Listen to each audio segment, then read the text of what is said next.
Olá, pessoal, muito boa noite. Aqui é o Vitor Massari.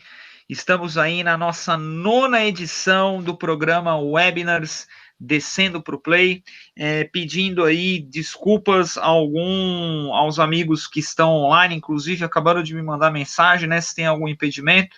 Nós tivemos aí alguns probleminhas técnicos, mas agora nós estamos no ar aí, começando a nossa nona edição do programa Webinars Descendo para o Play.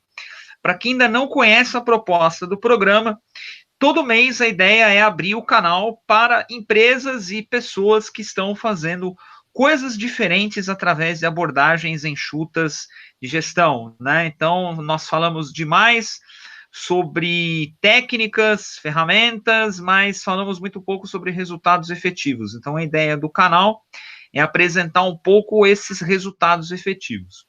A proposta da noite de hoje é falar um pouquinho sobre o Agile Planning Board. O Agile Planning Board é uma criação aí do Edson Souza, né, consultor Agile Coach da Moving Consulting. O Edson ele bolou uma coisa muito legal para um dos maiores mitos do método ágil, que é a questão de você estimar usando métrica relativa, né? A tal das story points, né? Esse é um dos itens talvez mais polêmicos dos métodos ágeis, né? E eu particularmente faço verdadeiras ginásticas para mostrar como uma estimativa em métrica relativa em problema complexo é muito mais assertivo do que a estimativa absoluta, e como isso se converte em previsibilidade. E eu tive contato pela primeira vez com o Agile Planning Board num artigo que o Edson escreveu para um portal chamado Profissionais TI, e eu fiquei simplesmente encantado com aquilo e comecei a experimentar em alguns clientes com resultados muito positivos, né? Tomei a liberdade de incorporar em alguns treinamentos nível 2 de Scrum que eu comecei a ministrar pelo Brasil afora, sempre creditando, né, a obra ao seu devido criador. Mas criou-se aí um mito de que esse negócio é uma criação minha, quando na verdade eu simplesmente procurei dar voz, procurei disseminar uma coisa muito legal e que posso afirmar categoricamente para os amigos que funciona na prática. Então, queridos jovens, passo a palavra ao nosso querido Edson, criador do Agile Planning Board, que vai dar uma geral sobre como ele funciona e como nós podemos migrar de uma forma menos traumática das estimativas absolutas em horas que nós fazemos para as estimativas relativas utilizando Story Points. Edson, meu querido, muito boa noite. A palavra está com você, que iniciemos aqui a nona edição do programa Webinars Descendo para o Play. Edson, manda bala. Olá, Vitor. Olá, galera. Muito obrigado pelo convite, primeiramente, né? Eu tô muito feliz em poder compartilhar esse assunto, né? Que, assim, das ferramentas que eu já criei, essa sem dúvida, é o meu xodó, aquela que eu gosto mais, aquela que o pessoal me procura bastante para conversar sobre ela, que tem dado ótimos resultados. Fico muito feliz, o pessoal até, como você colocou aí, atribuir, poxa, é o Vitor que criou o negócio, meu, você é um cara que eu me espelho muito, né? Adoro ler o seu material, o seu conteúdo, porque é uma pessoa que realmente, né, consegue demonstrar na prática, né, realmente que está utilizando as práticas ágeis aí e trazendo isso para o mercado. Então, quanto a isso, não tem problema nenhum. Se empodere.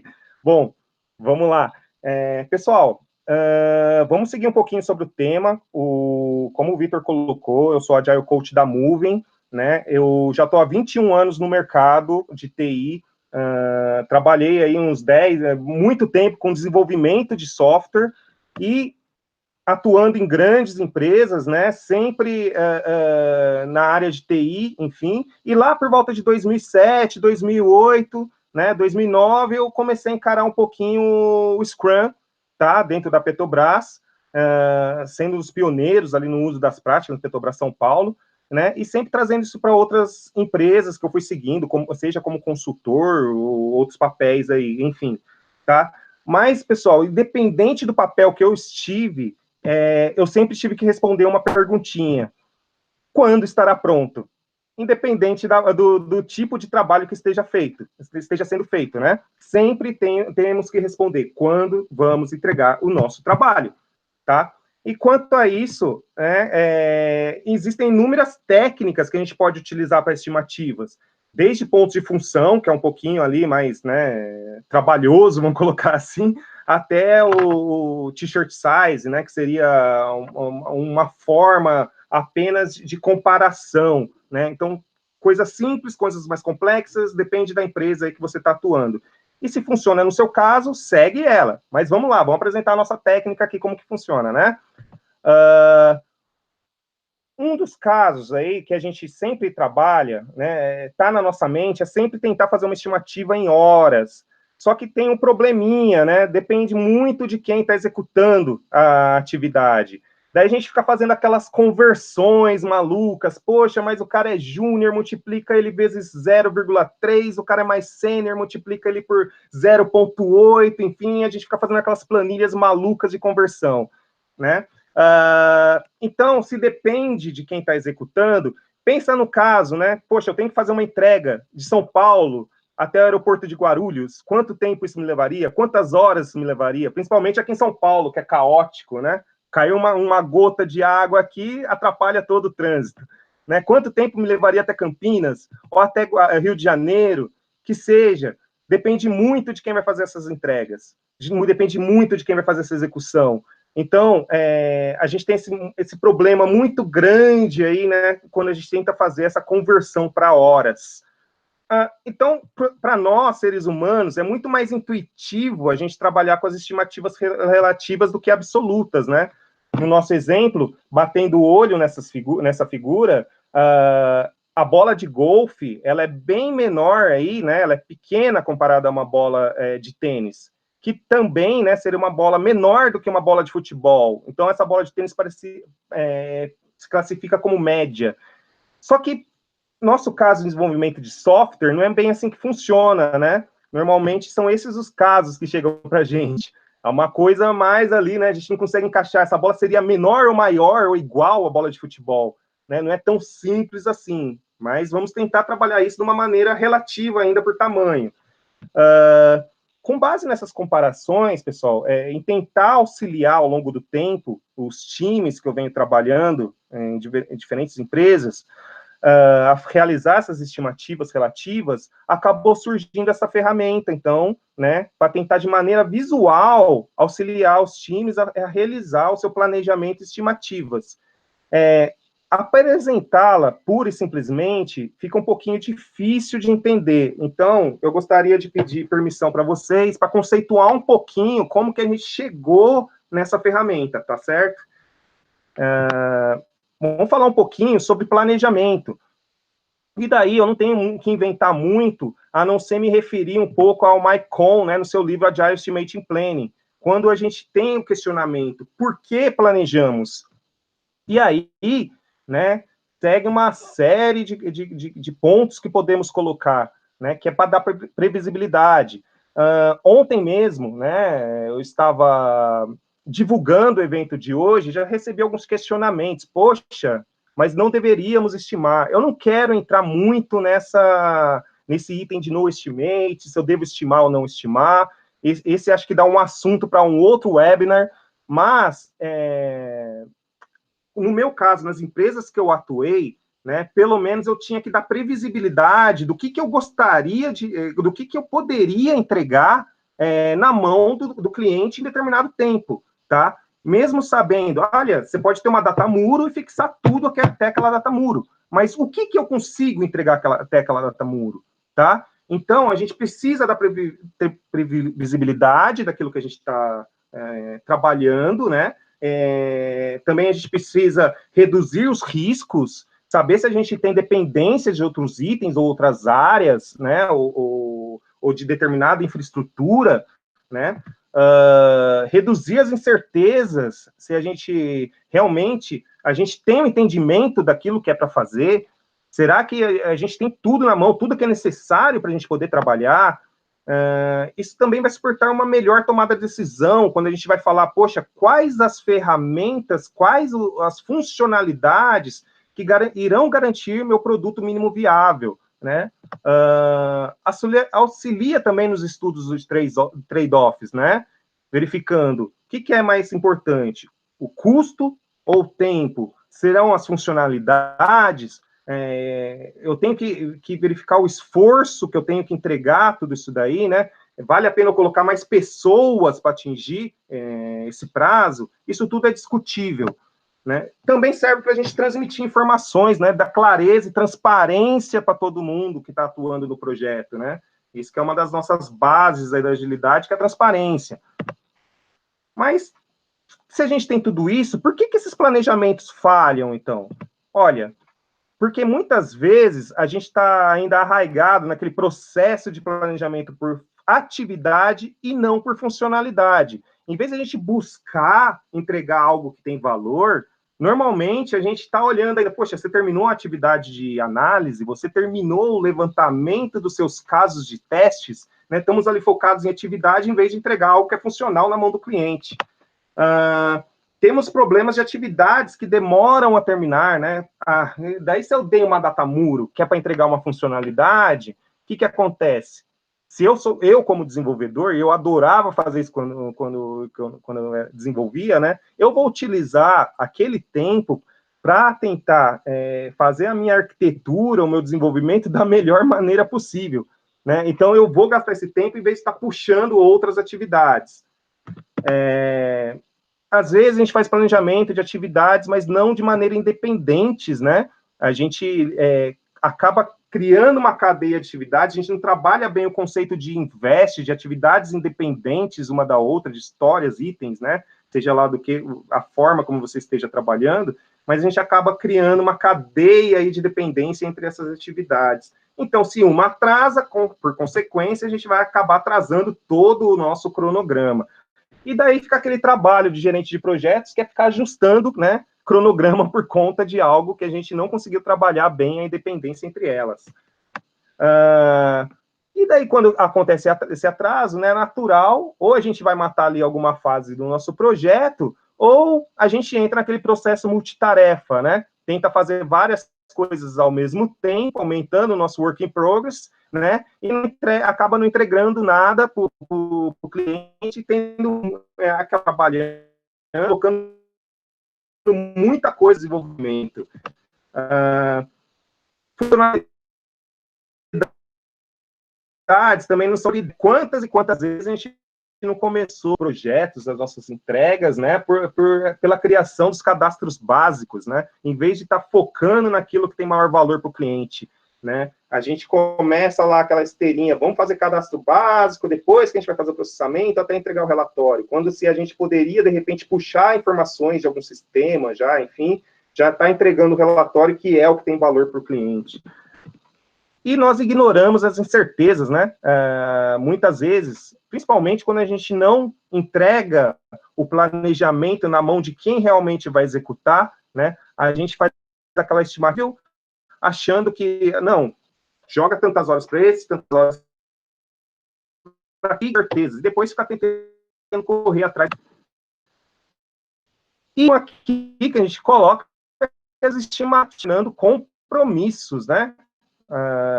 Estimativa, né, sempre, no nosso caso, no desenvolvimento de software, ainda acontece muito de ser tratado como uma data exata, né? Olha, se eu falei que eu dei o meu esforço, tudo, eu vou simplesmente derivar a duração, ignorando os meus riscos e incertezas, e, né, trata aquilo cravado em pedra e começa a chicotear todo mundo para que se chegue àquela data determinada.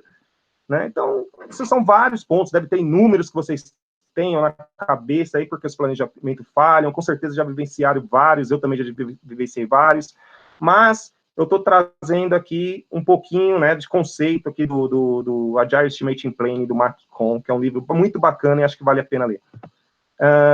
Uma outra coisa que a gente percebe, que há influência da metodologia, né? Por quê? Porque se a gente está trabalhando num projeto de modelo tradicional, normalmente a gente tende a fazer esse planejamento tudo lá no início do projeto, tentando fazer o big design up front, né, que a gente chama, né, tentando fazer toda a modelagem, toda a análise, tudo no início, tentando fazer uma grande entrega em determinado momento. Já enquanto a gente fala de iterações ou sprints, né, a gente tenta quebrar isso de maneira menor para que tenha pequenas entregas e, consequentemente, fazendo pequenos planejamentos. E uma outra forma, um outro método que a gente tem aí, né, já para o micro, seria o one-pace flow, né, o fluxo contínuo, puxado, né, onde a gente vai pegar uma demanda por vez e fazendo o planejamento daquela demanda, né, de forma mais simples e mais rápida. Então, a gente verifica que o tamanho do lote tem total influência aí nesse tempo de planejamento, né? Se a gente tem uma grande entrega, consequentemente, a gente tem um lote muito grande para estimar, e a nossa dúvida vai ser muito maior. E a gente tratou aí de sprint, né? A gente vai estar com um lote menor, diminuindo a nossa dúvida, até um único item, onde a gente tem incerteza bem pequena ali, né? Mas sempre há a incerteza. Então, a gente começa a perceber que o esforço do planejamento, ele é proporcional ao tamanho da entrega. Então, né, itens grandes, planejamentos grandes, né, itens pequenos, planejamentos menores, e isso tem um problema, né, que o pessoal sempre tenta trazer para o caso perda de tempo estimar, quando a gente percebe que o planejamento tem um custo, tá? Eu não sou muito aderente a essa ideia, né? Eu acho que o planejamento é importante, tá? Também tem um outro assunto aí sobre estimar ou não estimar, mas hoje eu vou focar aqui com vocês no Agile Planning Board, que é esta a ideia do nosso webinar. Bom, e por que esse esforço da estimativa é grande, tá? Eu, como desenvolvedor, quando me questionava, poxa, qual que é o esforço dessa demanda? Qual o esforço dessa construção? Eu não conseguia chegar nesse simples esforço, a não ser que seja muito chutado, se eu não parasse para pensar no como fazer, tá? É natural, tá? Como desenvolvedor, se me pedem algum esforço de algo, eu vou pensar ali, pelo menos um pouquinho, fazer um rabisquinho ali de como fazer. Só que tem um problema, né? Se eu não entendi o que é para fazer, como que eu vou pensar no como fazer? Como que eu posso dar o esforço disso? Então a gente percebe que o nosso conhecimento, ele tende a ser maior quanto mais próximo eu estou em ser assertivo de um esforço. Agora, se eu não entendi nem o que é para fazer, então, né, meu conhecimento é bem menor, tá? Aumentando os riscos ali de eu não garantir aquele esforço proposto, tá? Então, se eu tenho maior conhecimento, meus riscos são menores. Se eu tenho menor conhecimento, meus riscos são maiores, tá? Tudo está envolvido nessa cebolinha aqui de complexidade e incertezas. Quando eu falo de complexidade, eu não tenho como deixar de apresentar essa figura, talvez muitos já conhecem, né? Desse framework que foi criado por Dale Snowden para classificar o nível assim, como que eu vou tratar um problema, tá? Onde que ele se encaixa dentro desses quadrantes, né? Se ele é simples, complicado, complexo, caótico ou desordenado, tá? Sei que algumas pessoas adoram essa figura, outras pessoas que seguem mais a linha do Kanban, do Taleb, que escreveu Negro, não gostam dessa figura, mas, assim, a gente não está... não vamos entrar nesse mérito também, que é outra discussão homérica, tá? Mas eu gosto pra caramba dessa figura para poder justificar o uso do Agile Planning Board. Então, ele coloca aqui, o Dave Snowden, que quando algo é simples, né, ele simplesmente vai sentir qual que é o problema, categorizar e tratar para resolver, né, para que ele conseguir fazer funcionar. A gente estava com um probleminha técnico aqui, né, até que o Massari citou, a apresentação não estava sendo executada, porque eu abri um outro software antes que estava dando conflito, mas a gente, uma vez que a gente entendeu que era esse problema, foi simplesmente ali, poxa, temos que dar essa ação, respondemos, já voltou a funcionar. Esse seria um caso simples de resolução de problema. Agora, para um caso complicado, né, como que seria? Pensa ali, né, no exemplo aqui de um 747. Vamos nós tentar, né, mesmo sendo da área de desenvolvimento de software, que acredito que seja a maioria do público que esteja assistindo, se depare na frente de um cockpit de um avião 747. com certeza, mesmo conhecendo uma série de instrumentos, de tecnologia, a gente não vai conseguir colocar esse avião no ar, porque é muito complicado para a gente precisa de um especialista, precisa de alguém que tenha conhecimento desse cockpit, dessas funcionalidades, para poder colocar esse avião em voo, né? Então, quando é algo complicado, provavelmente você precisa entender qual que é o problema, analisar e dar uma resposta, né? E sempre, a grande maioria das vezes, tá? Com o apoio de um especialista. O complexo é algo um pouquinho imprevisível. A gente trabalha muito com hipóteses, né? No caso do complexo. Então, eu costumo, como Agile Coach, eu costumo muito fazer analogia aí, né, com as empresas que eu vou atuar, né? A gente tenta entender qual que é o propósito com quem está, com o nosso sponsor, né? Enfim, com stakeholders, aonde que eles querem chegar, e a gente vai fazendo pequenas experimentações, tá? A partir dessas experimentações, a gente verifica qual que é o resultado apresentado e coloca uma nova experimentação, tá? São os kaizens que a gente vai fazendo aos poucos, tá? A gente não tem certeza de que esse item vai realmente resolver, que essa prática vai realmente resolver, mas a nossa experiência naquele assunto, dentro do imprevisível, ele vai ajudando a guiar, né, para tentar auxiliar que aquelas pessoas envolvidas naquela complexidade tentam responder e atingir aquele propósito que a gente está esperando. Então, são pequenas experimentações ali no complexo. Já o caótico é aquela casa pegando fogo, né? Minha casa começa a pegar fogo, agora eu saio correndo, largo vocês aqui com certeza, né? E pulo a janela aqui e vou embora. E já o desordenado não se encaixa em nenhum desses itens que a gente citou anteriormente, tá? Eu costumo dizer ali que, normalmente, a gente está tratando no desenvolvimento de software muito no complexo, tá? Muitas vezes, a gente consegue entender e ir aprendendo com aquela situação, e a gente consegue levar um pouquinho mais ali para o complicado. Então, ele tem essa tendência de ficar entre complexo e complicado.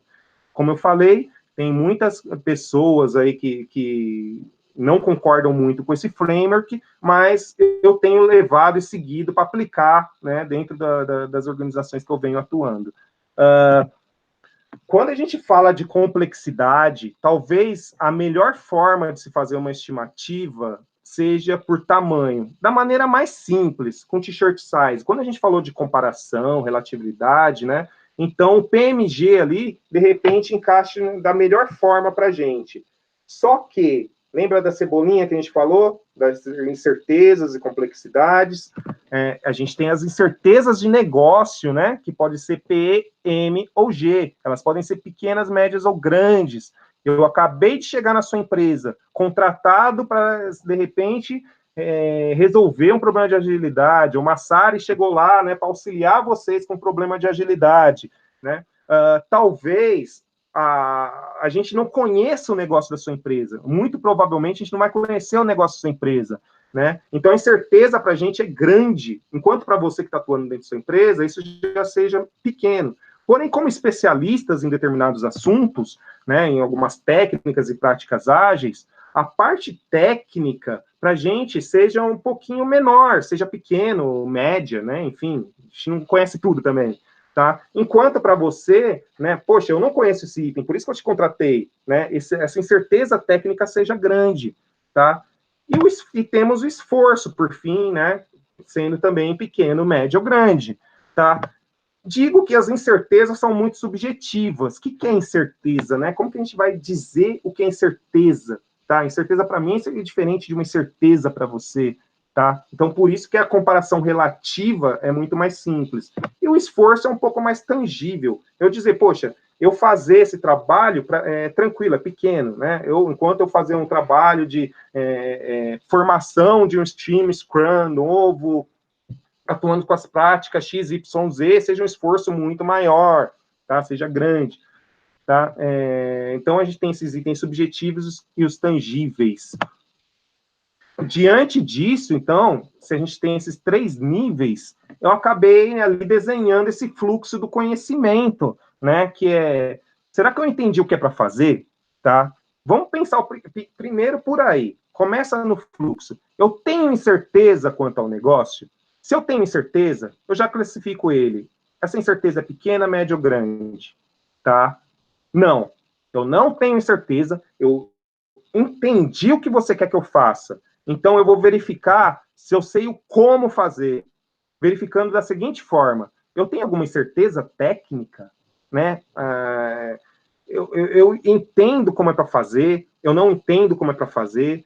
Então, eu verifico. Não tenho incerteza de negócio, tenho incerteza técnica. Paro por aqui, classifico. É pequena, média ou grande, tá? Se não for nenhuma dessas, eu só vou avaliar meu esforço. Então, é pequena, média ou grande. Eu já falei para todo mundo que eu entendi o que é para fazer, que eu não tenho dúvida técnica, porque eu já trabalhei com isso. Então, eu só vou classificar meu esforço, tá bom? Esse seria o fluxo de conhecimento. Isso é importante para a gente entender que isso aqui entra no Agile Planning Board. Então, quanto mais para a direita, maior meu conhecimento. E quanto mais para a esquerda, maiores são meus riscos de não entregar um item num tempo adequado, né, que foi estimado para ser entregue na mão do cliente, tá bom? Então, contrapartida aqui, ó, para o lado direito, menores os riscos, para o lado esquerdo, menor meu conhecimento, tá bom? Fica por aí. Vamos seguir. Só um último ponto que eu tenho que colocar antes de apresentar, de fato, o Agile Planning Board é com relação à comunicação. E essa figura do Scott Ambler, eu gosto bastante. Ele trata da eficácia de comunicação, tá? Então, a gente tem um eixo Y falando aqui, quão eficaz é a minha comunicação, enquanto o eixo X é a riqueza desse canal de comunicação, tá? Se ele é mais frio ou mais quente. Então, a gente nota que o papel, tá, ele é menos eficaz. É o primeiro aqui que a gente tem, aqui embaixo, no canto inferior esquerdo, né? Ele é a comunicação mais fria e menos eficaz. E por muitos anos, eu trabalhei muito recebendo caso de uso. Que eu pegava aquele monte de documento, não adianta, eu lia, mas eu ia lá bater um papo com o analista de requisitos, com quem escreveu, enfim. Então, quer dizer, eu estou tendo o trabalho de ler todo aquele calhamaço de papel, mas aquilo ainda me gerou um monte de dúvida. Quer dizer, a riqueza do canal de comunicação não é legal. E o que acontecia? Quando o analista de requisitos saía de férias, então um caos na terra, né, acontecia. Eu entregava o que entendia. Mesmo tendo uma explicação, a gente vai ter dúvida, né? Então, quando eu ia lá bater um papo com um analista de requisitos, nessa conversa face a face, essa riqueza, esse canal de comunicação, ele era muito maior. Eu sempre acreditei que uma conversa de face a face fosse a maneira mais rica que a gente tinha. Até entrar nesse mundo aí, né, fazendo esse papel de Scrum Master ou de Agile Coach, depois que foi sendo levado para isso, né, onde para fazer explicações, palestras, eventos, enfim, né, eu comecei a utilizar muito o quadro branco, né, e aquele negócio desenha para mim, poxa, isso é verdade, o quanto isso me ajudou a entender e passar o conhecimento também, né, para demais pessoas, na frente do quadro branco, com o uso de alguns desenhos, de uso de alguns diagramas, né, isso tem ajudado bastante até hoje, eu não abro mão disso de jeito nenhum, tá? Hoje a gente está aqui no uso do videotape, tá? Eu já fiz algumas apresentações sobre o assunto, pretendo voltar a falar sobre o tema em seguida, tá? Quem tiver dúvida, depois encontrar, a gente poder discutir, esse é um assunto que eu falei, eu gosto bastante, eu me empolgo bastante, né? Espero poder tirar bastante dúvidas aí depois no futuro. Então, com base nessa conversa face a face na frente de um quadro branco, né, surge então o Agile Planning Board, tá? Que para ser algo visual, que dê transparência naquilo que a gente está discutindo, com base na complexidade dos itens, né, e falando dessa experiência, né, desse fluxo de passar pelas incertezas de negócio, técnica, até chegar ao esforço, tá bom? Vamos entrar nele um pouquinho para entender. Vamos lá? Transparência para estimativas e planejamento de projeto. Essa foi a ideia da criação dele há muitos e muitos anos. Aí já tem uns 5, 6 anos essa ferramenta que veio evoluindo e hoje está na versão 093. Bom, ele tem uma área superior, aqui, onde a gente identifica qual que é o problema, ou qual que é o projeto, qual que é o objetivo. Vamos dar um propósito, né? O que a gente está estimando, onde que a gente quer chegar, tá? No nosso exemplo, tem um projeto chamado Sapatos Online, onde o objetivo é permitir o e-commerce de sapatos. Nessa segunda área, a gente tem aqui quem é o Product Owner, tá? Quem que é a pessoa que está solicitando, que está fazendo a interface com o time, né? Independente se ele é o cliente final, se ele é a pessoa que está representando o cliente, se ele é alguém da TI, da área de negócio, mas é quem vai conversar com o time, tirando as dúvidas necessárias ali para que o time consiga fazer a estimativa, tá? Além do Product Owner, a gente tem, eu costumo identificar quem que é o time que está realmente estimando, tá bom? Se um dia alguém bater o olho, poxa, mas sempre aquela. Quem foi que falou que esse negócio é simples? Aqui quem foi que falou que esse negócio é simples? Foi o Roger, foi a Lara, a Joyce, a Maria e o João. Eles falaram que é simples com base no entendimento que eles tiveram com a explicação aqui do Bruno, que é o Product Owner, tá bom? Tendo isso em vista, né, a gente começa, então, a colocar o nosso backlog, nossos itens de maneira priorizada, tá? E aí, aqui a gente não vai discutir nenhuma técnica de priorização, se utilizou Moscou, se utilizou Kano, se utilizou qualquer outra metodologia de priorização, basta colocar uma lista ordenada aqui para o nosso exemplo, tá bom? E nem se você está usando história de usuário, se você está usando feature, se você está usando demanda, ticket, caso de uso, comece com o que você tem hoje, tá? Vamos trabalhar de maneira evolutiva. Eu não sou nenhum maluco de chegar em nenhuma empresa e ser totalmente revolucionário, ó, mata tudo que você tem, porque nada do que você fez presta, tá? Então, começa com o que você tem hoje. Vamos evoluindo aos poucos. Uma vez que você tem a sua lista priorizada, a próxima área aqui é com relação à definição de pronto, tá? Se eu vou estimar, eu preciso saber, tá, mas eu estou estimando para chegar onde, tá? Eu vou ter que ter testes unitários automatizados, eu vou ter que ter testes integrados, eu vou ter que entregar isso em que ambiente? Em homologação, em produção, eu preciso entregar alguma documentação que é regulamentar para a minha empresa, né? Cada um tem a sua vivência, cada um sabe o que é necessário dentro da sua empresa, tá bom? Isso aqui define muito a qualidade, tá? Onde que eu espero entregar? Então, como que eu também espero entregar? Isso define a qualidade desse item que será desenvolvido. Baseado nisso, então, se o time sabe qual que é a lista priorizada pelo PO, sabe qual que é o objetivo, sabe qual que é o propósito, entendeu os limites aí, as restrições para a qualidade, então agora, né, é começar a brincadeira de fato. Vamos lá. O PO, então, ele pega o item A e explica para o time, como uma reunião de planejamento no Scrum que nós estamos habituados.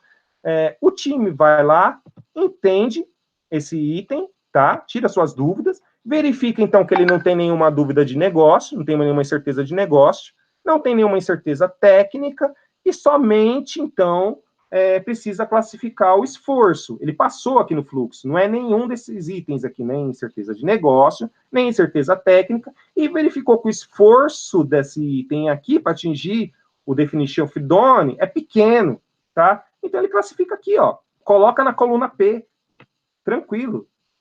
Seguindo a nossa lista, o PO explica o item B. Vamos para o próximo, né, em ordem de prioridade. O time entendeu que não tem certeza de negócio, não tem certeza técnica, só que tem muito esforço para fazer. Então, ele joga aqui na coluna de esforço grande. No item C, não tenho certeza técnica, negócio, mas eu tenho certeza técnica, porém são pequenas. Então, eu vou jogar aqui na incerteza técnica pequena, na coluna P de certeza técnica. Tá bom? Eu nem olho para esforço, eu já paro aqui. Esse é um grande ponto, né? Às vezes as pessoas confundem. Tá, eu tenho que classificar nas 3 colunas? Não, isso aqui é um fluxo. Aonde você tem a deficiência, você encaixa. Eu tenho deficiência de negócio, do entendimento do negócio, eu tenho deficiência no entendimento técnico, ou é só classificar o esforço? Tá bom? O item D, aí começa a ficar interessante quando a gente começa a ter alguns itens já no nosso board, tá? O time entendeu que não tem certeza de negócio nem técnica, tá? Então ele vai classificar somente esforço. E ele verificou que esse esforço, ele é um pouquinho maior que o P, que o item A, tá bom? E um pouquinho menor que o item B. Então, o time então entendeu que tem que encaixar entre os dois. Aqui a gente entra no conceito de triangulação, tá bom? Então, ele encaixa aqui, ó, é menor que B e maior que A. Basta jogar aqui no meio. Fica bem simples, começa a ficar mais fluido o nosso trabalho de estimativa. O item E, o time entendeu que não tem certeza de negócio, mas ele tem certeza técnica. Ah, ele é muito parecido com o item C. Olha, então nós temos uma afinidade, tá? Então o item E, ele está na mesma coluna, ali encaixando, que o item C. Bem simples, fazendo uma comparação. O item F, o time entendeu que não tem certeza de negócio, mas ele tem muita incerteza técnica, né? Ele jogou lá um G. Olha, eu entendi que tem que ficar nessa coluna, é grande demais, tá? Então, eu vou precisar até da presença de um especialista aqui, alguém que conheça essa parte técnica. O especialista pode chegar, vamos pegar lá um exemplo. Olha, eu tenho que fazer uma integração com SAP. Eu nunca fiz isso na vida. O especialista chega, tá, tudo bem, eu faço essa integração com vocês e vocês focam somente na parte de negócio, então. Então, ele pode pegar, quebrar esse item, criando um item mais simples para ele trabalhar, onde o esforço para ele é pequeno, mas o time ainda, né, tem bastante trabalho para fazer, entende que a incerteza técnica é média, tá? Quando a gente faz essa quebra, a gente está chamando aqui de desagregação, tá bom? A gente quebrou um item e desagregou ele em 2 ou mais itens, né, para poder trabalhar. Já o item G e H, o time entendeu que tem muita incerteza de negócio e preferiu deixar ali, ó, como M e como G. Nós não vamos verificar agora, precisamos de mais detalhes. Quando a gente tem esse cenário, fica até legal também a gente trabalhar a nossa definição de preparado, ou definition of ready, né? Muitos conhecem. Por exemplo, eu posso definir, meu time pode ter um acordo de trabalho onde o definition of ready, ele é o seguinte, a gente não vai trazer para nenhuma sprint, né, os itens que tenham incerteza de negócio. Quer dizer, vai ser necessário criar ainda algumas sessões de refinamento onde os critérios de aceite devem ser melhor definidos, tá? Se não tiver isso dentro de um refinamento, ou grooming, como muitos conhecem, né, a gente não traz isso para dentro de uma sprint. Isso poderia ser uma definition of ready. Um outro exemplo, como a gente teve no caso do item F, que ele estava lá com incertezas técnicas grandes, toda vez que um item tiver uma incerteza técnica grande, será necessário fazer um spike, prova de conceito, né, para que isso possa entrar para a próxima sprint. Se tiver esse item, eu trabalho nessa sprint atual, fazendo essa prova de conceito, para que ele entre como um item de trabalho somente na próxima sprint. Isso é uma boa prática. Uma outra definition of ready que a gente pode criar, né, seria a desagregação. A gente viu isso acontecendo com um F também. Mas vamos pegar um outro exemplo aqui. A gente tem um item B que ele está classificado com esforço grande, tá? O time pode definir que toda vez que ele tiver um item com esforço grande, ele pode, de repente, quebrar isso em itens menores, tá? Isso verifico na prática que, assim, depende muito do seu time, mas às vezes você tem um time que tem aquela pegada muito mais técnica, que adora explorar, que adora tecnologia nova. Então, eles vão gostar de ter incertezas técnicas dentro da sprint para atuar. Se for uma coisa lá chata, né, de esforço, de repente, o meu código, né, de identificação do usuário está para estourar e eu vou precisar alterar em todas as telas do meu sistema. Entrega isso na mão de alguém que gosta de explorar. O cara vai, com certeza não, né?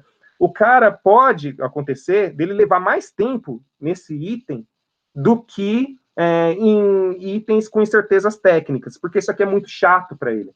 E ele gosta de atuar com incerteza, com exploração, com parte arquitetural, enfim. Então, isso, de repente, seja interessante dentro do seu time, né? Toda vez que tiver um esforço grande aqui, quebrar em itens menores. Quando a gente fala de afinidade, analogia, desagregação, triangulação, gerando comunicação, transferência de conhecimento, eu não tenho como deixar de falar do Planning Poker, tá? Planning Poker também tem muito material na internet, se vocês pesquisarem, tá bom? Eu não vou entrar aqui de como que é o funcionamento da técnica do Planning Poker, para não tomar esse tempo, mas como que eu utilizo isso junto com a Agile Planning Poker, Planning Board, e eu gosto bastante de fazer isso, tá? Agora que a gente tem esse fluxo de conhecimento com PMOG, se vocês notarem aqui embaixo do PMG, acabamos criando aquela sequência Fibonacci adaptada, tá vendo? Ó, começa aqui, 1, 2 e 3 para o esforço, 5, 8 e 13 para as incertezas técnicas, e aqui a gente adapta para 20, 40 e 100 nas incertezas de negócio, demonstrando que aqui ainda pode ser um épico, né? Que o item está muito grande, que não dá para trabalhar nele nesse momento. É uma área do PO que precisa ainda refinar esses itens. Um ponto interessante aqui, que eu gosto de trazer nessa discussão com os times, é que quando alguém, na técnica de Planning Poker, joga, por exemplo, o número 3, ele está jogando 3 porque ele está falando, olha, o esforço é grande, tá? Então, a gente começa a ter uma ideia. Por que você jogou 3? Aquilo que ficava tão no ar, né? A gente começa a ter uma ideia. Olha, porque o esforço é grande. E se eu jogar um 8, eu estou falando que é 8, porque a minha incerteza técnica ainda está num nível alto, tá? Então, quando eu for ter as minhas discussões, tá? Por que você jogou 8? Por que você jogou 3? E é isso que eu gosto no Planning Poker, dessas discussões, nivelamento de conhecimento, justamente está claro para todo mundo. Um é porque é esforço, o outro é porque é incerteza técnica, tá? A gente começa a dar transparência daquilo que a gente está falando, tá bom? No Planning Poker, é bom lembrar, quando a gente fala de Fibonacci, que a gente está trabalhando sempre com intervalo de confiança de estimativa, né? Isso aqui vai servir para a gente discutir mais para frente, mas para a gente entender. Quando a gente está falando que jogou um 5, que o item aqui, né, tem certeza técnica pequena, por exemplo, um 5, ele está entre 3 e entre 8, tá? Um 8 entre o 5 e entre o 13, tá bom? Tem uma faixa aqui, então aqui no meio, né, do 5, do 8, você tem o 6 e o 7. Aqui entre o 8 e o 13, você tem o 9, 10, 11. Por isso que é relativo. Ele não é exatamente um 8, tá? Só que ele vai flutuar aqui no meio.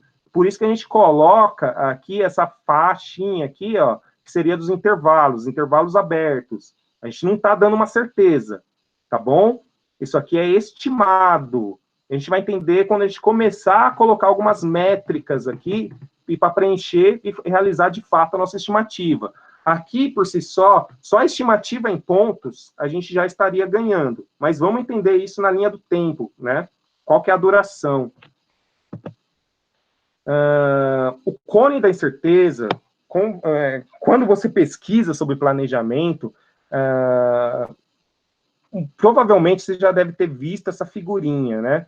Ele trata aqui, esse modelo, aliás, desculpa, ele trata aqui, né, que quando a gente está na fase inicial, a gente pode errar 4 vezes para mais ou para menos, né? Quando a gente está aqui, por exemplo, em design do produto, a gente pode errar 20%, 25% para mais, para menos, tá? A gente vai ter certeza mesmo de quanto tempo leva um desenvolvimento quando esse está concluído, tá bom? Lá na sua ponta. Daí que a gente vai ter ideia. Então, daí a gente olha para trás e começa a ter uma ideia de quanto tempo levaria, quanto tempo leva um item de determinada característica. Um item que é P, quanto tempo ele leva? Um item que é G, quanto tempo ele leva? Né? A gente começa a olhar nosso histórico, tá bom? Quando a gente está aqui na fase inicial, a gente tem muita incerteza. Aqui a gente começa, então, a verificar o nosso passado. O que aconteceu na linha do tempo? Tá? E a gente consegue demonstrar isso, né, plotando em cima aí do Agile Planning Board, né? Olha lá o que a gente falou, né? Quanto mais para a esquerda, maiores são as nossas incertezas, né, as nossas dúvidas de negócios e técnicas, e aqui a gente começa a entregar algo e saber, né, de fato, quanto tempo ele está levando, tá bom? E como que eu faço para jogar isso para duração, tá? Uma técnica que eu utilizo, eu gosto bastante, é o lead time, tá bom? Vamos pegar lá, por exemplo, o item A, o item B, o item C. O lead time, tá? Ele vai pegar aqui o meu tempo desde quando ele iniciou o desenvolvimento, tá? Até realmente ele estar entregue. Então, nessa suposição aqui, o item A, que foi classificado com 1 ponto, ele levou 2 dias. O item B, ele levou 4 dias. Enquanto o item C, que foi ali estimado com 5 pontos, ele levou 9 dias. Como que ficaria isso no Agile Planning Board?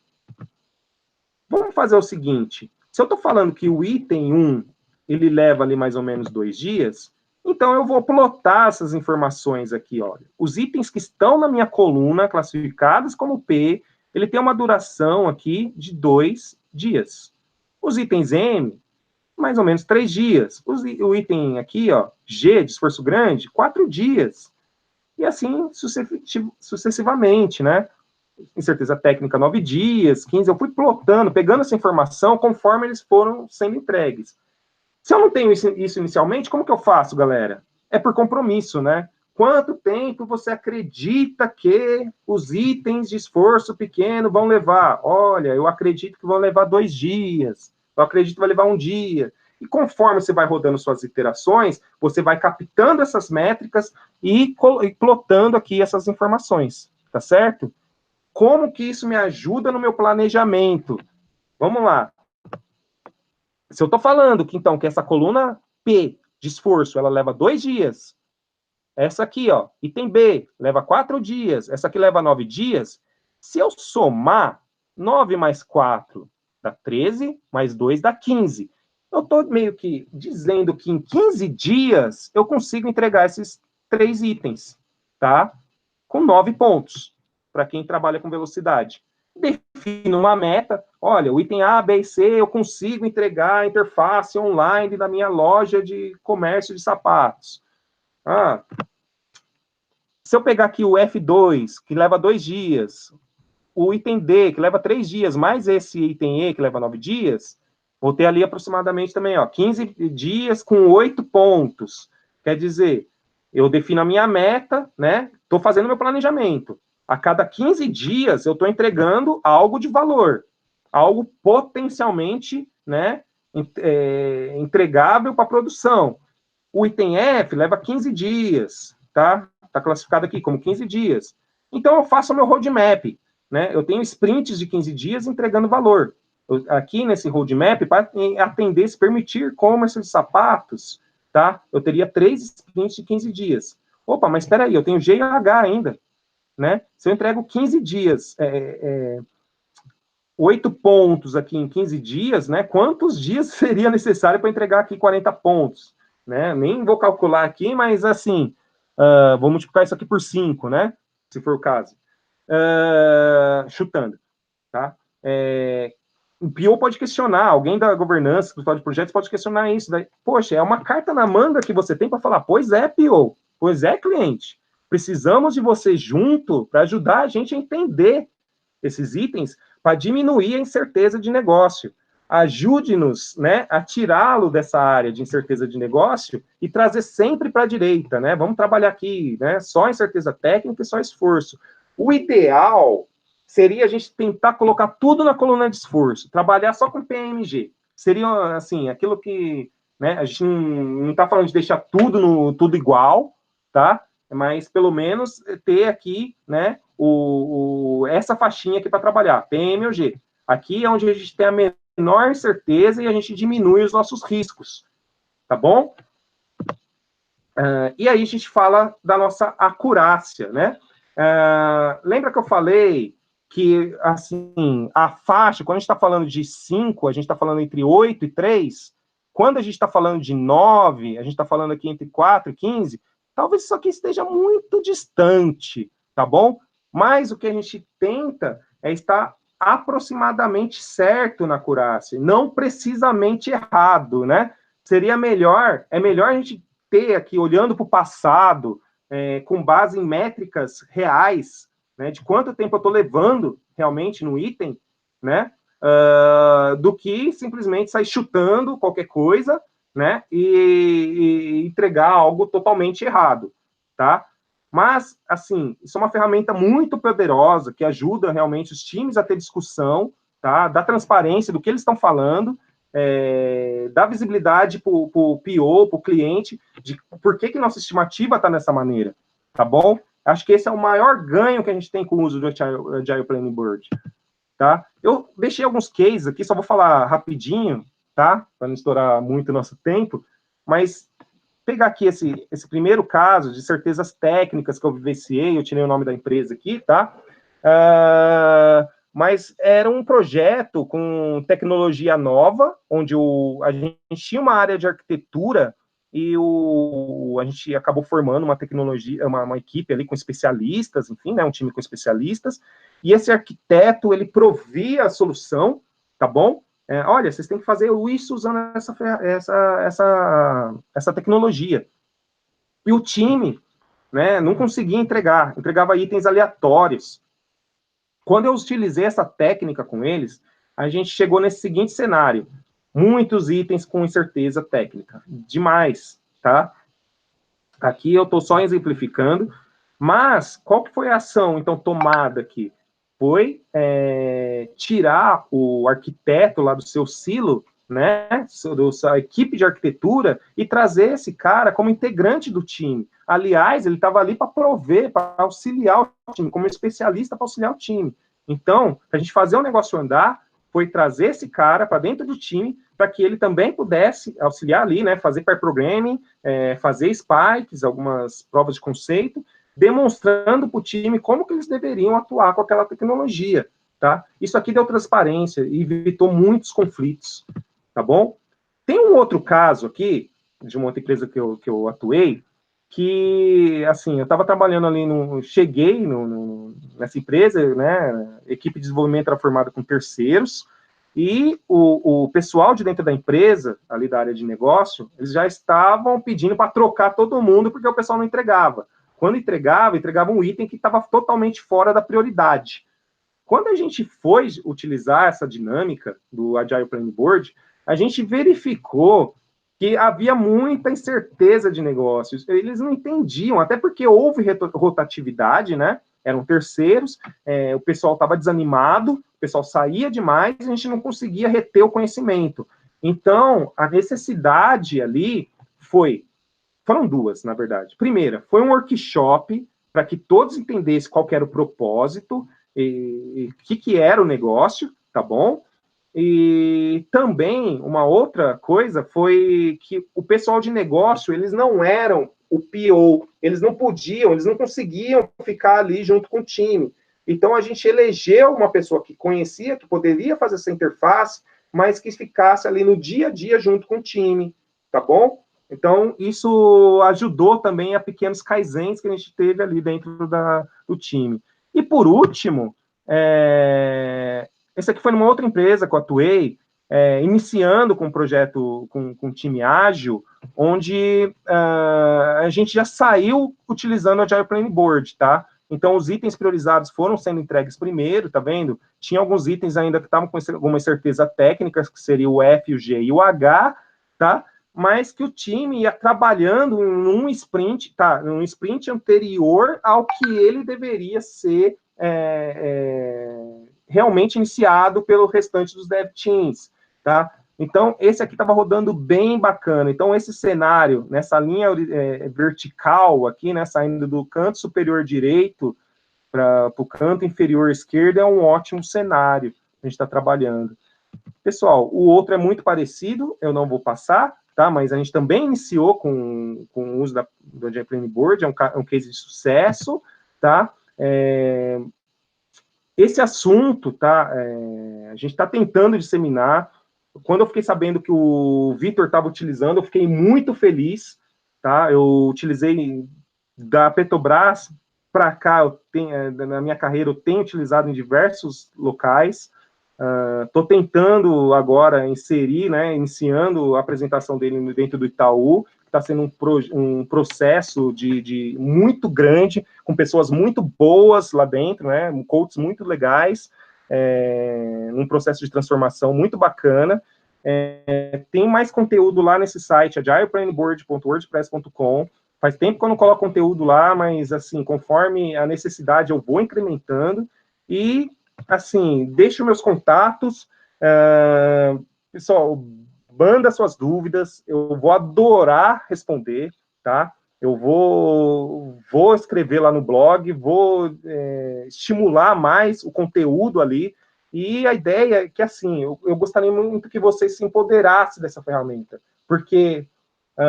tirando o pessoal do No Estimates, mas eu tento levar um pouquinho para essa linha também, tá vendo? Pegando, a gente vai estimar no início, mas depois tá muito ali, ó, a gente começa a trabalhar com histórico, tá bom? O pessoal que tem falado comigo tem gostado bastante dessa ferramenta. Então, empodere-se, utilize, não tem dono. Eu já me questionaram, poxa, você tinha que vender isso, tinha que vender aquilo, e eu tenho que para dizer o seguinte: a comunidade ágil me deu tanto, e essa é uma pequena forma de eu contribuir e devolver um pouquinho daquilo que eu aprendi ali com os meus mestres, tá certo? Só agradecer, muito obrigado. Edson, parabéns. Acho que só essa apresentação aqui de hoje só reforça, né, o quanto eu sou fã dessa ferramenta, né, o quanto eu sou fã dessa técnica. Aprendi ainda mais ainda, né, a questão da medição dos lead times. Eu confesso para você que eu não chegava a descer nesse nível de detalhe, né? Então, quer dizer, aprendi ainda mais ainda a refinar essa ferramenta. Gratidão por você ter doado aí 1 hora do seu tempo aí para compartilhar esse belíssimo conhecimento aí com todos nós. Bacana, te agradecer de coração. Agradecer aí aos quase 60 espectadores. Nós tivemos aí um pequeno recorde de público ao vivo, né? Geralmente nós conseguimos aí chegar na casa das 300, 400, 500 visualizações, mas após, né? Após a transmissão, mas realmente o assunto estimativa ela ainda é um mito, né? Dentro aí desse universo ágil, e espero que com essa bela contribuição do nosso amigo Edson, a gente tenha conseguido desmistificar mais ainda, pessoal. Lembrando, uma galera saiu, uma galera chegou no meio. Esse webinar ele fica disponível ad eternum no canal youtube.com/channel, programa Webinars Descendo para o Play. Estamos aqui na 9ª edição, teremos mais 2 edições ainda esse ano, em outubro e também em novembro. Lembrando, geralmente é sempre na segunda quinzena de cada mês, tá? A gente não estipula aí um dia certo, justamente, né, porque nós negociamos aí com os palestrantes, né, a melhor data, o melhor horário, mas fiquem sempre de olho, assinem o canal, que vocês sempre vão ficar sabendo aí das grandes novidades, tá bom? Pretendo trazer ainda mais 2 temas bacanas aí, não vou dar spoiler sobre o que se trata, tá bom? Agradeço demais aí a presença dos jovens aqui conosco. Meu muito obrigado a todos e uma ótima noite para vocês. Até mais.